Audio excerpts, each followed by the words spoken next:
Hello, is everyone there? Anybody there? Can you hear me? We are here. Very good. Are you able to see what I have on my screen? Yes, ma'am. We can see your slides. Perfect. All right. Dr. Bridges, Dr. Haddock, are you on with us too?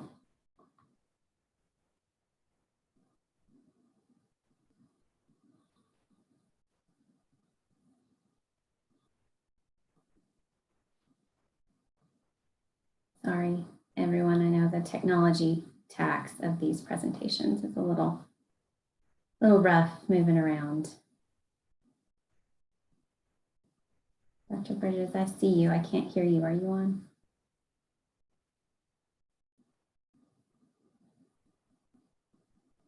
How about now? Yes, I hear you now. All right. Sorry about that. No worries. No worries.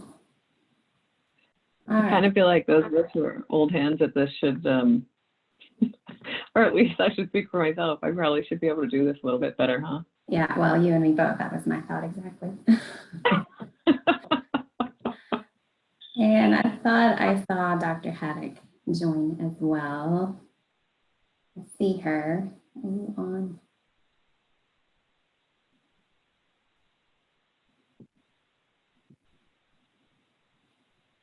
Dr. Haddock, can you hear us? I can. Sorry, I was just talking but muted. Okay, fair enough.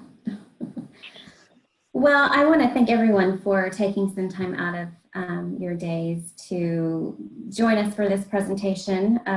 This is kind of a collaborative project between, my name is Kristi Cannon, by the way, and I'm coming from Southern New Hampshire University. I've taught now online for over 10 years and have presented with these wonderful and amazing women now for several years in a row. And we've kind of, in many ways, centered around the gatekeeping piece of it, because we found, as you might imagine, that there are some challenges in gatekeeping that are persistent, and we continue to present on this and find that sessions are always full, because no matter what venue you're in, no matter how you're teaching or responding to students, those issues are coming up. I think we each come kind of with a background in online gatekeeping, and that was another thing that we were and are continuing to work to address in our own individual work. So Laura, Corinne, did you want to say more about that? Introduce yourselves as we get started.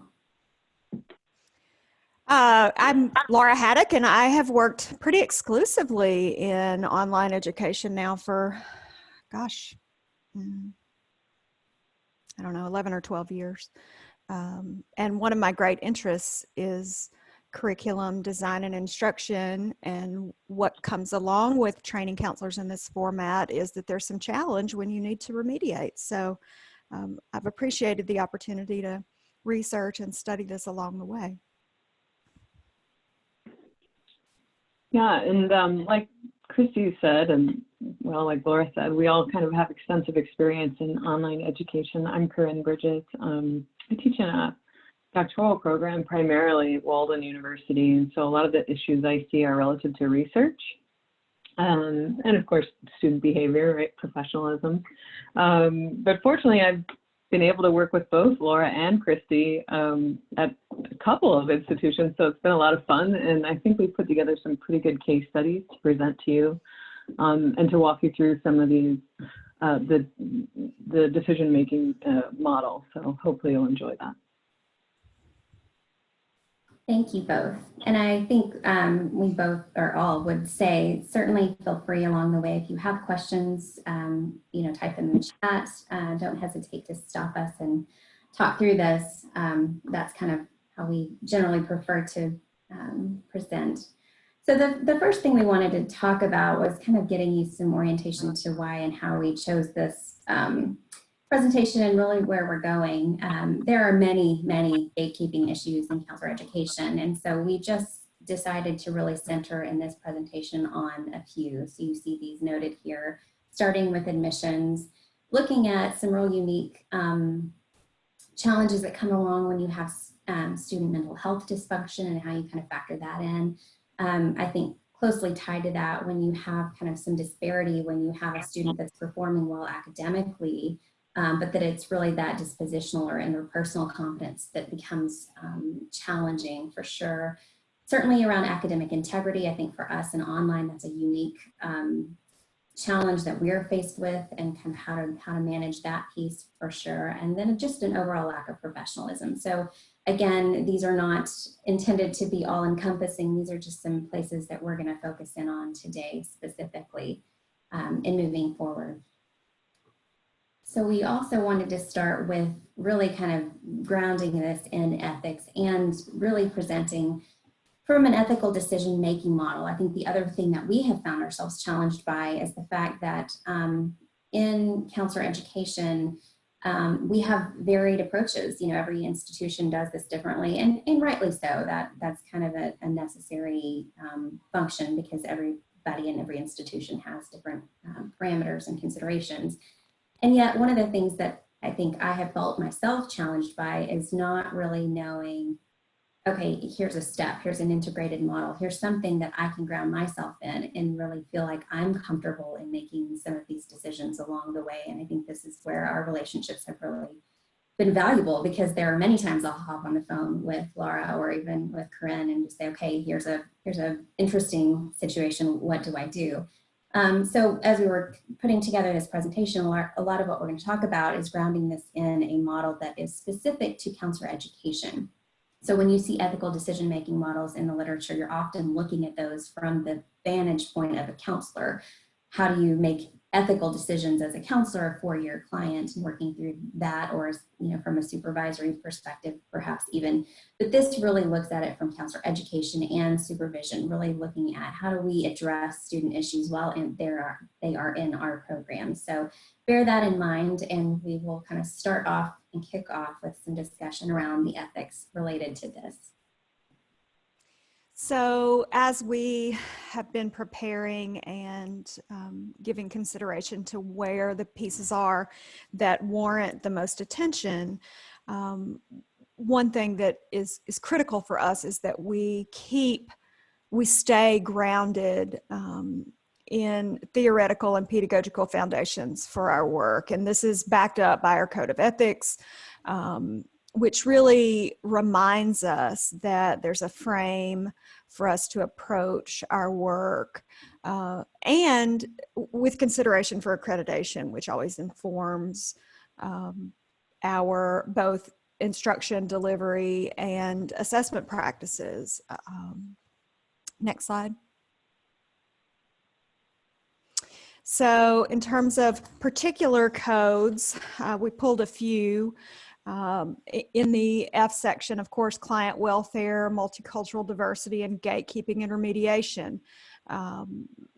Our responsibility extends beyond education, as our students are generally going to take this knowledge forward and need to be able to ethically and competently apply the information, because people in our field and the community at large, certainly we have a responsibility to protect them. So their performance and their professional development is a large responsibility. And I find that sometimes there's a disconnect, and students may not have a good understanding of how our assessment of academic performance can translate to clinical practice. So for example, if a student receives feedback from me that I have concerns that they are making chronically late submissions of their work, their response to me generally is, Dr. Haddock, I would never treat a client disrespectfully or not take care of them. And yet part of what we're charged with doing is saying, okay, however, the lens through which I have to review and consider your cultural your competence as a practitioner is currently in an academic setting. So if you submit your work to me late every week, how can I trust that you are going to be prompt in writing your notes, or that you're going to be prompt in making a report?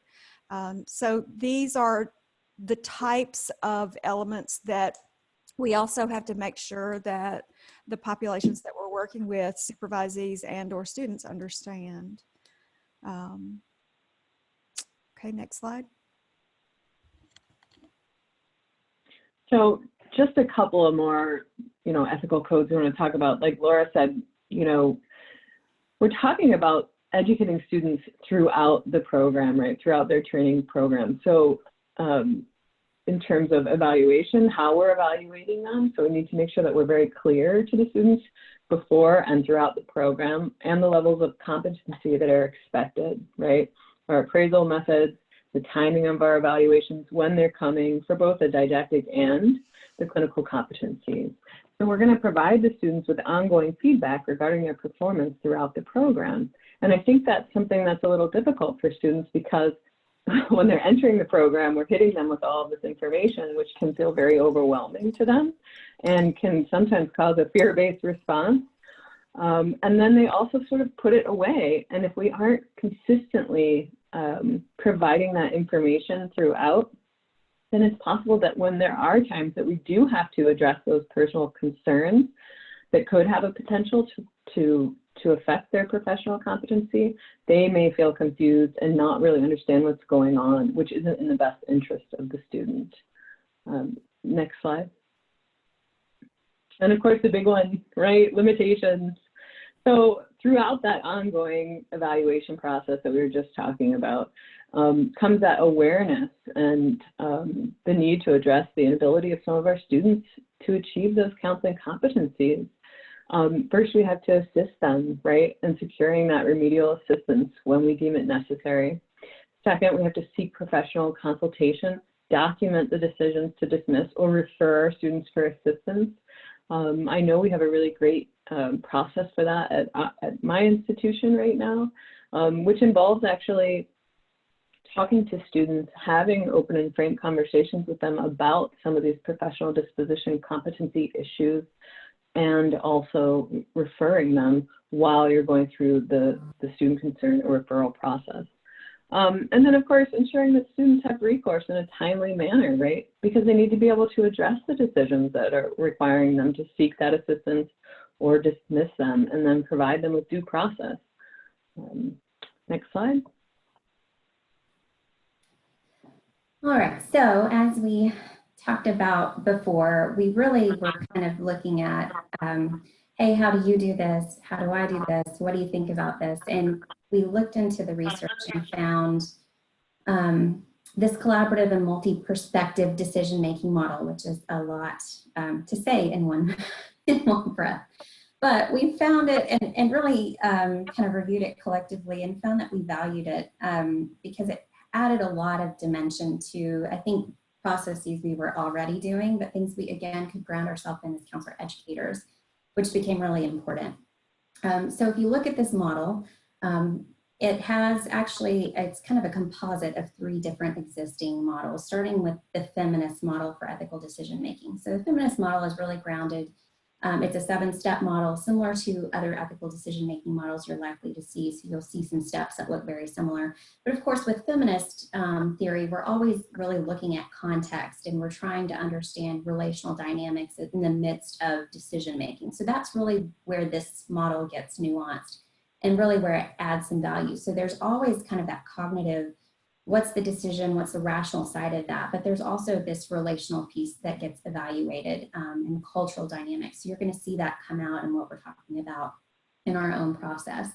Then social constructivism, this model really is, takes in social constructivism and the idea that collective is what makes and determines social nuances, ethical guidelines. It's all grounded in what is going on at the time, how we socially construct concepts, how we need to respond to situations that do evolve. So there's an awareness of that, but it's really kind of this concept of consensus making that you're going to see threaded through this model and what we talk about. And then The culturally responsive intervention for addressing problematic behaviors in counseling students is really a tool designed by Goodrich and Shin that really, again, looks at dynamics. So we look at it from the perspective of intrapersonally, what's going on with me, what's going on with the student, what's going on with each of the individual players in a decision-making process, what's going on intrapersonally, because what is going on between us. It's looking at the broader group, so what's going on with our system, our university system, and then even the super group. So within society, what are factors that might be influencing decision making and might have a way to kind of filter in. But overall, you're going to see within this model this emphasis on collaboration, cultural sensitivity, and the systems approach, which really, I think, again, makes it an ideal fit for a university, for counselor educators, because none of these decisions that we make, though in a moment when we get that email that comes in or we have that situation that comes up, it can feel very isolating. It can very much feel like this is just a decision I have to make on my own. It's really recognizing it within the broader culture. So that, I think, is something that we found value in. So this is a depiction of the model. Again, it's pretty complex, and I think what you're going to find as we start to talk about this and as we started applying it even to our own selected kind of case composites, there are sections where I think some parts of this will be more emphasized than others. Certainly, as you see the outer ring, those are the steps of the feminist model. So you start with recognizing the problem, defining it, getting your courses of outcome. So again, very similar to what you might see with regard to an ethical decision model as a whole. Again, within that, you're really looking at consensus. So not looking at making any of these decisions on your own. You're really working through those steps, recognizing that decisions get made as a broader whole. And then within each of those steps, the idea of recognizing how is this impacting all of the people interpersonally, the group, and then the super group. So don't get overwhelmed by this. I think we were tempted to do that too. You'll see where I think some parts of each of those models stand out more, are more important to each of the individual steps and the individual process. And we thought perhaps the best way to talk through this was really just to give you some examples and tell you, situations, composite situations of varied students that have come up for us over time might be helpful to addressing that. So we're gonna— Hey, Kristi. Yeah. Sorry, can I just interject real quick? Yes. So one way to kind of think about it that might break it down a little bit easier is to just sort of think about it as the 7 steps in the feminist model, but kind of overlaid with each step is the 4-level perspective, right? So it kind of, through the entire process and throughout each decision, throughout each decision that has to be made, all of the decision makers then engage in negotiation, consensualization, reflection, right? And then if necessary, arbitration. So for me, it's helpful to kind of think about it as the 7 steps and then kind of overlaid with the 4 so that you're kind of going back into the 4, looking at that interpersonal and then kind of moving through the steps in that way. So, sorry. Thanks, Kristi. No, that I agree. That is very helpful. So just a quick stat that I know many of us are familiar with. You have 100 students, of course. Literature suggests that within that, you're going to have as many as 10% that are going to kind of fall in this problematic bucket. And that problematic bucket can include many different things. But again, we're kind of focusing for our perspective on those 5 areas we talked about before. So I'm going to give you an example, again, a composite example. So this has kind of elements of varied students that we have seen come up. But we have Mason. He's applied to the online master's clinical mental health program. As part of the application process, he was required to submit transcripts inclusive of prior graduate work, letters of recommendation, personal statements, and of course, in those personal statements and letters, we have strong support.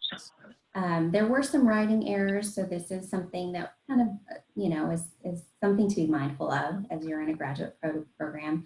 But they were also insightful and appropriate. So in general, nothing that's overly alarming. But as we discover in this application process, Mason ultimately fails to disclose his graduate work at 2 other counseling programs. And this was discovered as part of a formal review of the transcripts. So then ultimately, when he was asked about this in follow-up, he stated that he didn't think that this was important to include.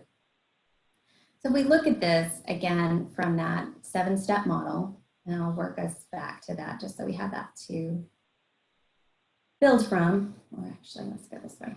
Sorry.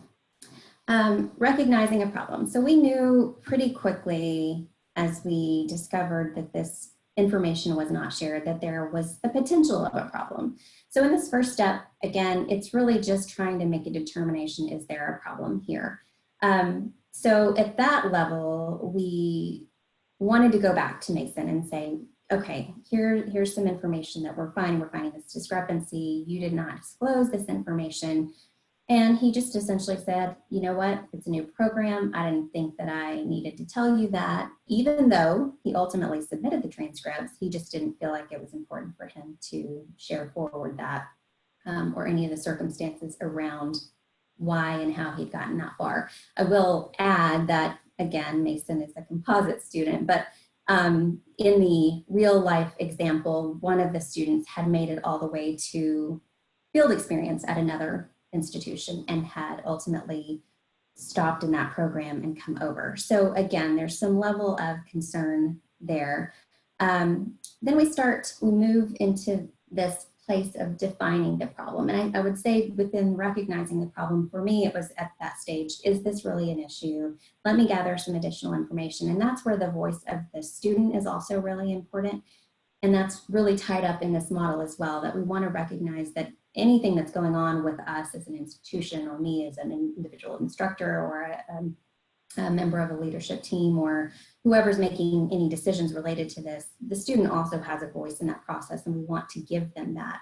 We want to understand their cultural perspectives and any issues that may have arisen for that. So that's kind of that first stage of like, is this a problem? So then once we say, yeah, this is a problem, not only did we see this happening, but now we've seen that this is a student who found that it was not necessary to disclose that and did not want to give us any additional information beyond that, other than to say this wasn't a problem. So in defining the problem, again, I'll talk a little bit about in my intrapersonal process. It's saying, you know, I have some concerns about this student.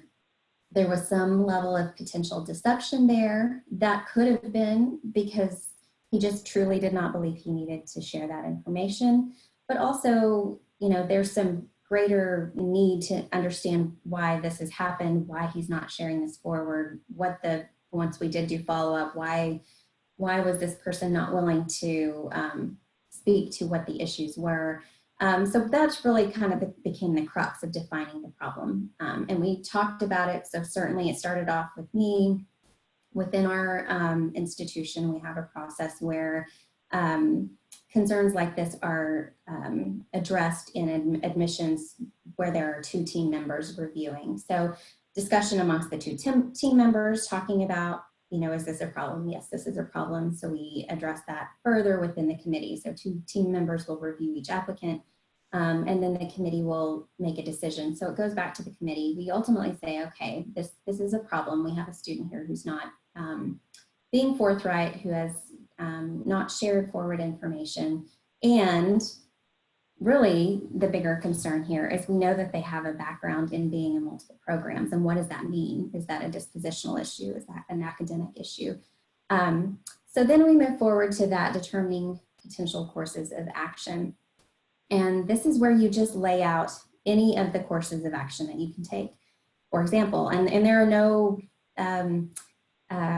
you know, you don't really make any calls at that point. So we could fully accept the student. We could seek more information for the student. We could say this is a student we don't want to admit.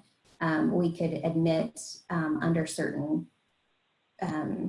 contexts. So it was laying all of those out, really addressing that, really looking at it from every vantage point. Again, what is going on for me as the instructor, what's going on, or as the admissions person at this point, what is going on for the team, and really just kind of laying out the varied discussions and options for the courses of action. And then we move into choosing a course of action. So once we laid them out, we've looked at it we've looked at our policies, we've looked at what are the impacts on the student, what are they contributing to us, again, what feedback are we getting, and outside of that, very limited. I didn't think that I needed to, nothing else was provided. So we ultimately chose that this is a student we didn't want to admit. We found that that was someone going to say something?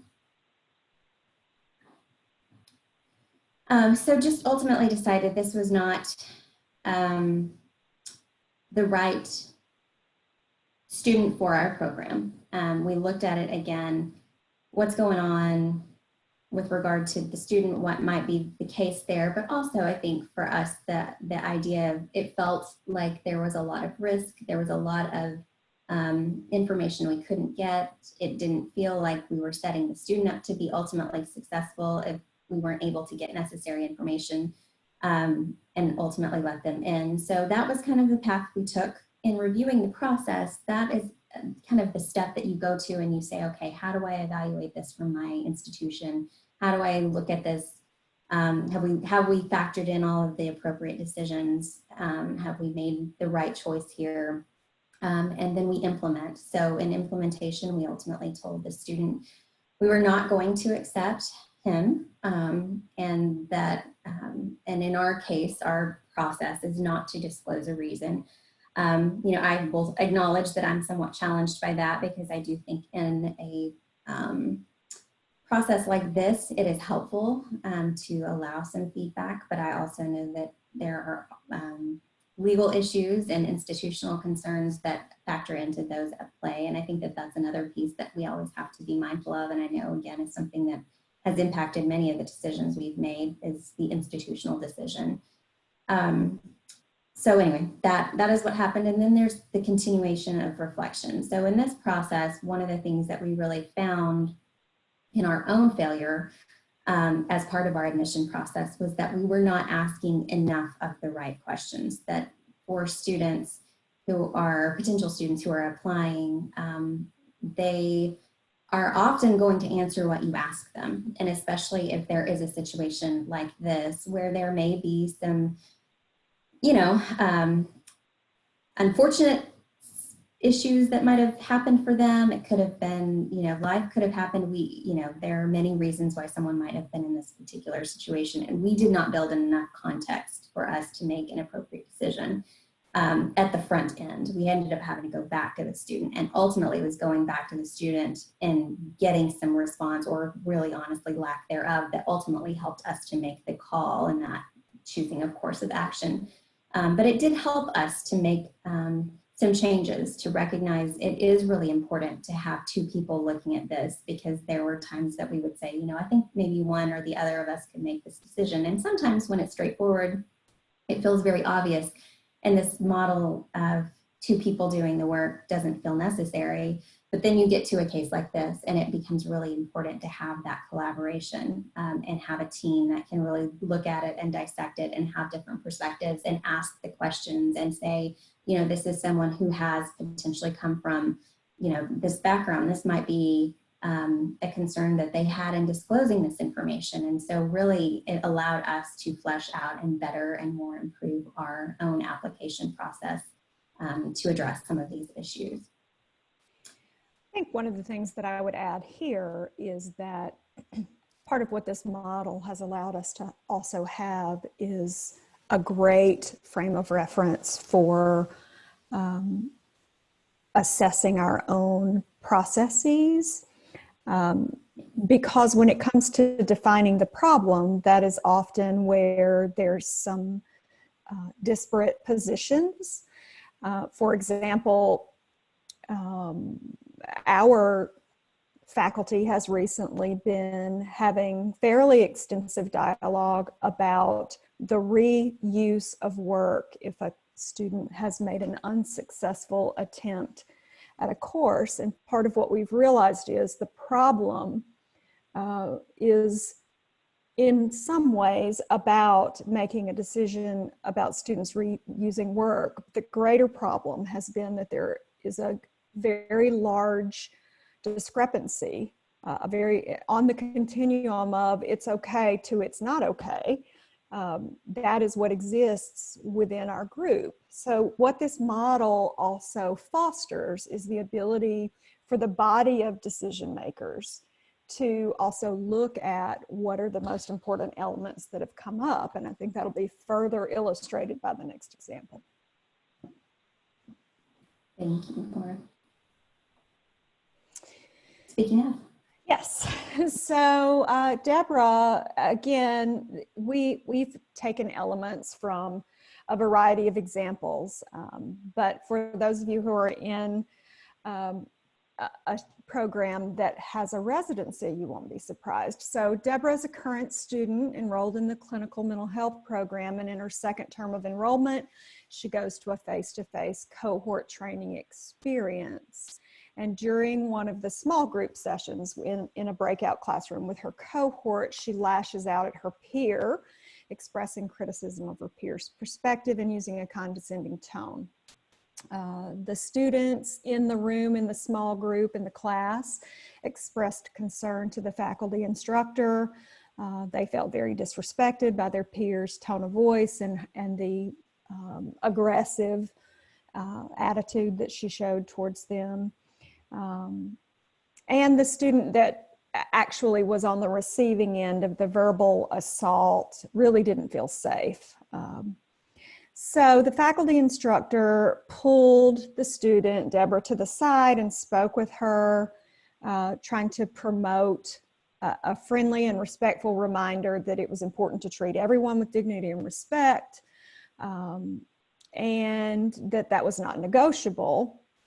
Interestingly, the student's response was to tell her instructor that he was missing the mark and that really she had not done anything wrong, and the problem was the way the class was taking place, and proceeded to essentially tell him all the ways in which he needed to adjust his instruction.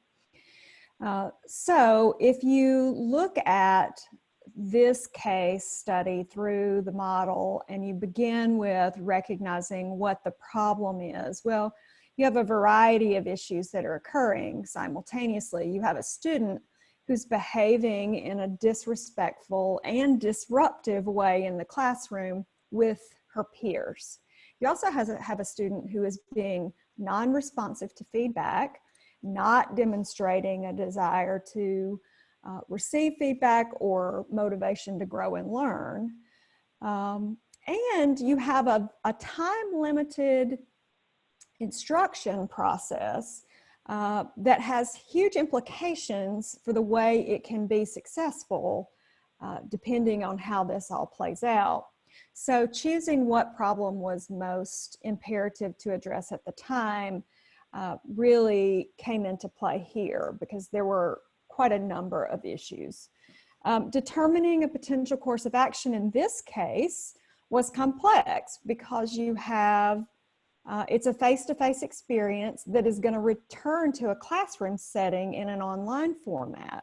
So not only do you have a time-limited, emotionally and academically intense 1 week process that's a kind of all day, every day experience, but you also have the same group that are going to return and work together for several more weeks.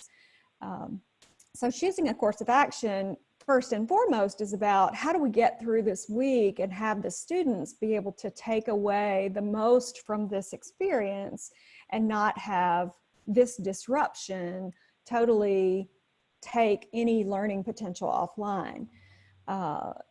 And then reviewing the process. So on a micro level, in this particular incident, it became very, very important to address, to elevate these student concerns to leadership and address them with the students that were directly involved.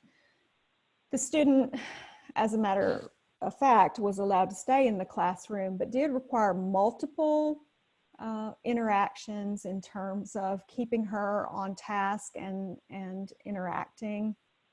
The instructor elevated efforts to very overtly address the need for safety. And unfortunately, it also resulted in a little more tightly structured experience. It was a little less organic in an effort to manage the acting out behavior. But on a macro level, for us, part of what the learning experience was developing a system, putting a system in place so that when we had these face-to-face trainings, what are our first level responses? And what is the process of follow-up? In this particular case, the decision was made to have formal remediation related to professional dispositions. Now, this was somewhat complicated because this student, when role-playing and demonstrating application of actual skill development, checked the boxes.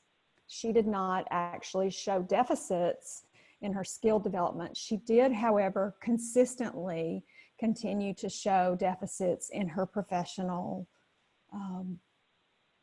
behaviors. And this is part of the reason incredible transparency is necessary to our students to provide context all along the way in their educational processes. They need to understand that professional counselors have certain professional dispositions that are required and expected in order to be able to carry out their work. So this was a case where this student did not actually demonstrate an academic deficiency, but in fact, she had a persistent deficiency with her dispositions. So that leads to a question of how do you remediate comportment? And so then you're looking at what the review process is, developing a plan, and then continuing to work in a structured way to try to manage this. Thank you for that. We're going to move on then to Corinne's example, and then we'll give you time to ask questions. Please feel free to add any to the chat along the way if you have them. Thanks, Kristi. Yeah, that's what I want to say. Usually when we present, we get the questions coming and going for each case, so it's a little bit different. So I'm hoping you guys are at least writing down some questions for us so we can actually engage with you a little bit more. So this is Bob. He's a 30-year-old second-year master's student working to complete his graduate thesis. He openly identifies as LGBTQ+. His father is African-American, his mother is Caucasian. Following several reviews, Sue, Bob's faculty advisor, grew concerned that Bob had hired someone else to write his thesis. At the following faculty meeting, Sue raised some of her concerns, and then upon consultation, Sue was informed that she was actually the second member assigned to Bob. Bob's initial advisor expressed similar concerns, and subsequently, Bob lodged a discrimination complaint. So, in this case, following the model, right? First, we have to recognize the problem. So we'd look at that intrapersonal level. So the faculty agreed that, they're going to gather interpersonal information from Sue, Bob, and those assigned to address the issue. So someone from perhaps the Office of Academic Integrity, and then examine whether a problem actually exists, right? So that's the first thing. Does the problem actually exist? Sue discusses the fact that she's given Bob repeat feedback about the writing and the content, and sees drastic changes in writing style from the initial submission. And then when the revisions are returned to Sue, she can see track changes and comments from herself, from the student Bob, and a third entity. Okay, so that experience is reported as identical to that of the initial faculty advisor. So Sue's concerned about the discrimination complaint, as Bob's first faculty advisor was a white cisgender male and she's an African-American woman. And then, when we brought in somebody from Academic Integrity, they're most likely tasked with needing to gather information from Bob, right? Because this is sort of an objective person, as well as his perspective, because we have to get that interpersonal level perspective from him as well. So Bob's hesitant to engage in conversation because he feels he's already been down this road with his first faculty advisor.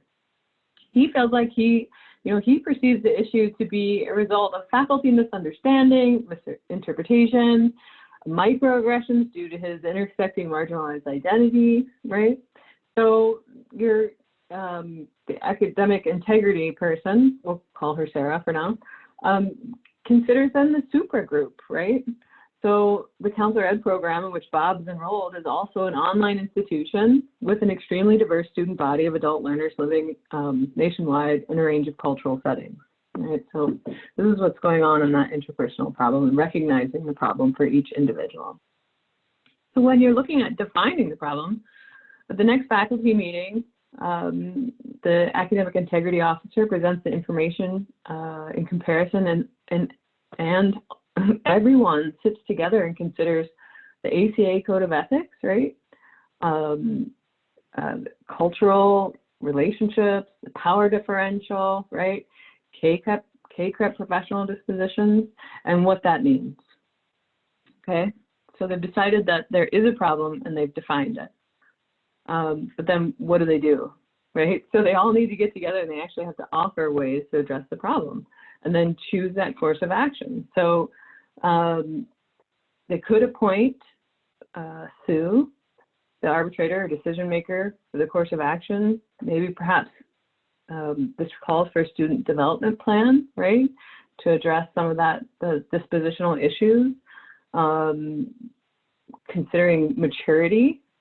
If the student exhibits ability to control that personal stress or self-disclosure or excessive emotional reactions, perhaps that's interfering with some of that professional functioning, because remember the first time the first advisor brought these concerns forward, then the student brought forward a complaint, right? They'd have to consider awareness. So, does the student manifest alertness of how the personal beliefs, attitudes, values affect the others, and then use good judgment to assess situations properly? We're thinking about growth, self-examination, challenging of assumptions, integration of feedback, integrity and communication. So how is the student behaving with the other faculty? Again, how are they communicating? How are they going to work through the problem? Looking at congruence, right? So all of those issues have to be considered.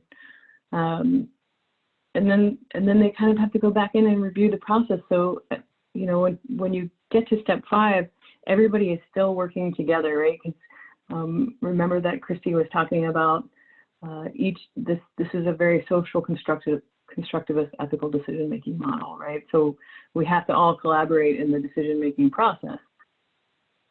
And we also have to consider the social influences within the system. So the agreed upon decision then has to be analyzed for emotional, rational, cultural, and social influences. And then if necessary, re-engage in steps 4 and 5. So perhaps maybe once they've gotten to step 5, they realize that, the course of action that they initially thought was going to be correct isn't actually the correct one for this individualized plan. And so then you get to the implementation and evaluation and act on the choices and observe the consequences while continuing to reflect. I think, in this situation, when we're talking about Bob, Kristi, would you go back a slide? There's other issues that have to be considered, right? Because what we're doing is not only do we have to create this safe environment for the student to move forward and address some of these ethical concerns, but we also have to create a safe environment for the faculty member here, right? So it's helpful to be collaborating throughout this because there's also documentation happening. So no matter what the decision is to move forward with this problem and the solution, each member of the action is protected in some way so that no matter what happens, you're all moving together congruently. Sorry, go ahead, Kristi. I see, I'm watching our time, so. No, you're good on time. Sorry, I just clicked the button, so don't let me cut you off. No, that's it. So as long as you're just continuing to engage in that reflection after the process has kind of gone through, it seems to be the best possible approach for all of the members of the collaborative party. Corinne, to that point, what I circle back to what I mentioned before, which is this really gives the faculty a vehicle to acknowledge and without shame that there are differing perspectives. And as we're training counselors to be culturally competent and deliver clinical services that are that can honor the identity of the clients, but also to clearly recognize their own identity and what implications that has for the way they conceptualize problems and assign meaning. The same is true for us as counselor educators, because I don't know, I think it's fair to say that we all have parts of our own identity that have implications for the way we receive issues with students. While sometimes academic ratings may seem pretty black and white, particularly in the arena of professional dispositions, that leaves a lot of room for assigning meaning and looking at cultural differences. In my own home, for example, there's a marital unit that comes from very different geographic locations. And our perspectives about what is rude versus nice is very different. So when you're working in an online environment, and I have colleagues all over the US, we really may just regionally have different responses to the way students engage. And so this is a lovely way to give us a vehicle to say, I need to recognize that I'm from the hospitality state. And so when you speak too harshly, I repel from that. That doesn't make me a bad counselor educator, but I may need Corinne to say, hold up, that's really, in my land, that is really in the acceptable realm of interactive engagement. And I know the same has been true for things like grammar and issues that tweak some people and don't others. Yeah. Well, and in the case with Bob, you know, the thing about it is that there were multiple advisors, but neither of them could actually demonstrate someone else was writing that thesis. It was perception, right? And it was so important that the new advisor understand and learn that there had been an initial faculty advisor and removed, right? Because they could then disclose and discuss with one another those experiences. And like you just said, because we're all coming from different places, this is an online environment, right? Like I was saying, so we're in different places, we perceive things differently. It ended up being a very supportive experience for the new faculty advisor, who was sort of feeling like she was just out there on her own, and maybe even a little crazy, thinking like, wait, is this the same work? Is this the same work? And then was able to process some of that fear that she had once she found out that, you know, this is the second time around, and the first time ended with, you know, what could have been perceived as a retaliatory action against the other faculty member. It's important that we have that support system in place for the student and for the faculty.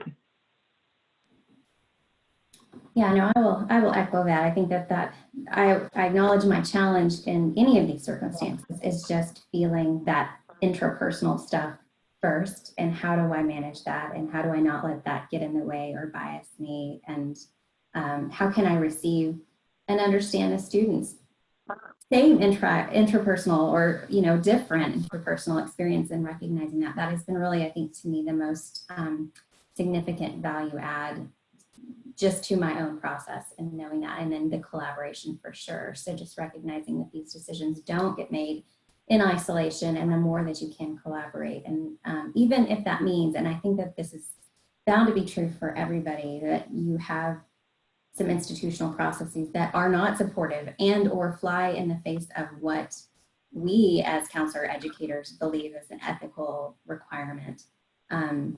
that as you are working in your own system, you can ground yourself in something like this and take it to them and say, this is why we cannot let this student in. This is why we have to seek more information. This is why we have to terminate a student in whatever context or circumstances coming up. So I think that that's been certainly a value add too. So I'm recognizing we are low on time. We have about 5 more minutes before we need to get off screen for the next presentation. So please do feel free to chime in with questions or comments that you have.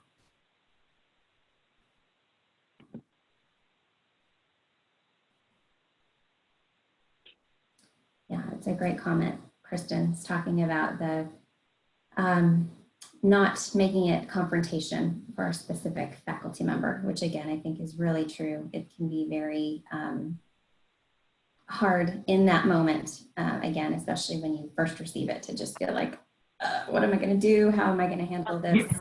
And feeling like you have to do it alone. So this is very helpful. It's a terrible feeling to be a faculty member that and feeling like the Lone Ranger when you're dealing with these sorts of circumstances. And as counselors, we're trained to consult, right? We're trained to talk through some of these issues. We're trained to sort of go to a supervisor or to go to a trusted colleague to kind of flesh some of these things out. And when you're out there feeling isolated, which we know the nature of online environments anyway, you know, exacerbate that feeling of isolation, of being alone. You can't just walk down the hall to your colleague and say, oh my gosh, this is happening. Can we chat or can we have a coffee? So you can feel like you're just out there by yourself. And so that it's just so important that you use a model like this that encourages that kind of group process, so that none involved are feeling without advocacy, right?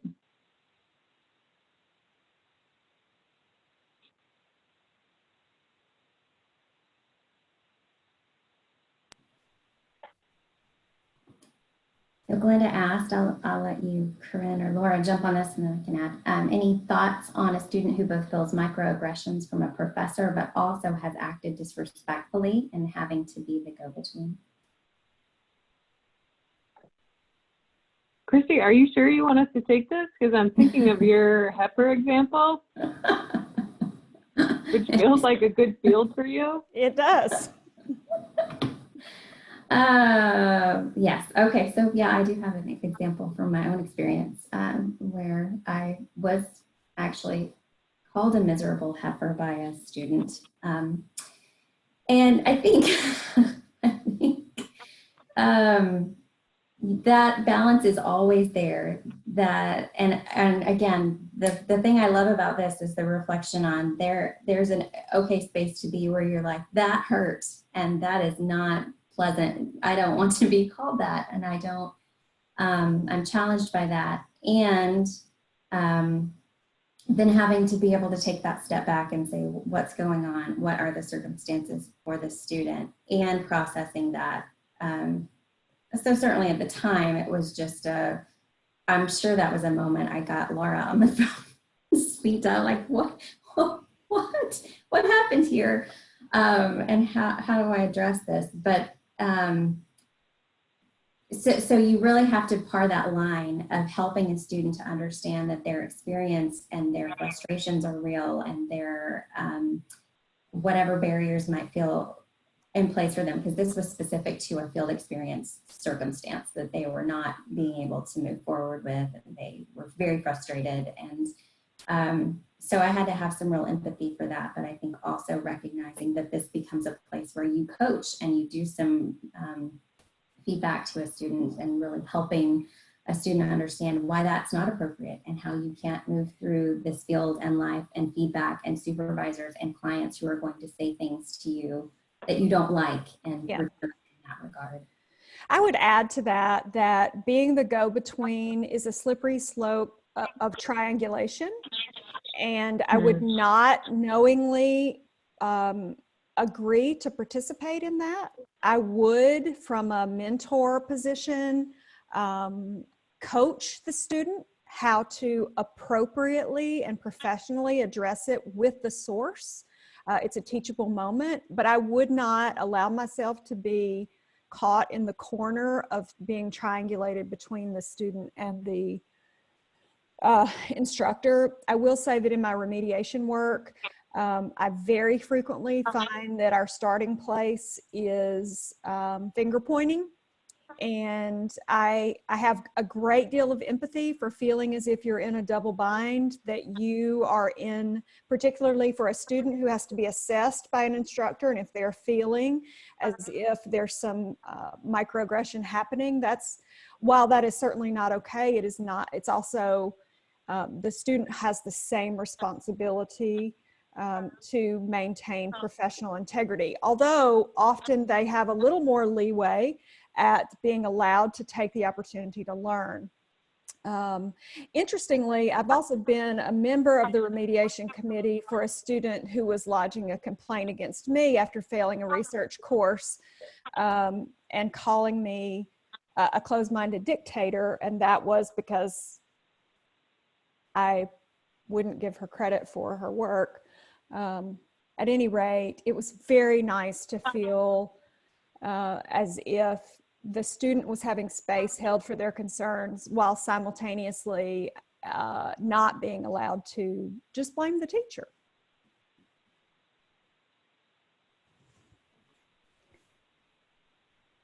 So I think that is it in terms of time for us. I did mention in the chat, yes, these slides will be available, and we do have an additional case study added that we generally run out of time for, so you can check that out if you're interested in Maria. But thank you all for your feedback and interaction and being a part of this, and we certainly hope that you are safe and well wherever you all are.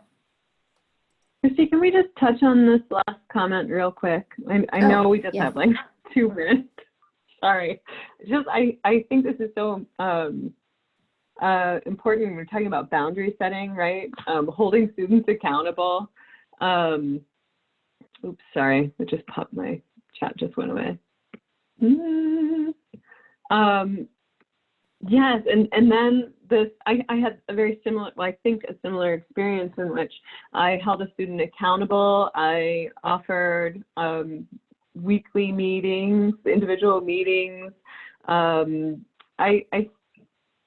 me, what I was doing was going above and beyond, because I had a student in need who also had some environmental and ecological issues that were present, of which I was aware. And so I just thought, you know, I'm an educator, I'm here to help, but I'm still holding you to the same standard that I would expect other students. Yes, you still have to submit in these ways, but here, I'll work on weekends with you, etc.